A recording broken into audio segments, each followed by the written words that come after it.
Natagpuan sa gilid ng ilog ang bangkay ng isang lalaki sa San Juan, Batangas. Tutukan yan sa report ni Denise Abante.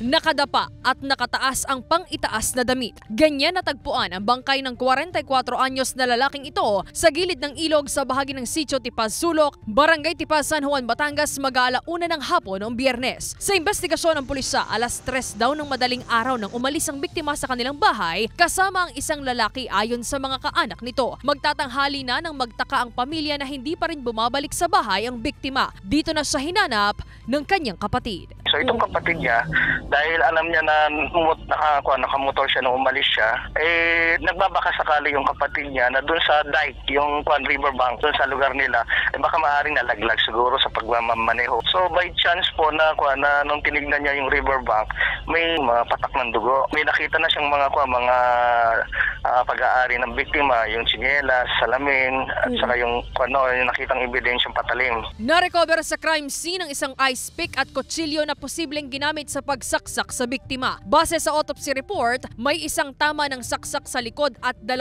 sa dibdib ang biktima. Pagnanakaw ang tinitingnang motibo ng pulisya sa pagpaslang sa biktima.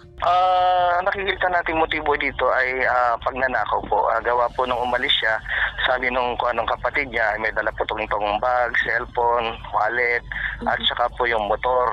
At bukod doon, hindi naman po sasama yun kung hindi niya kilala.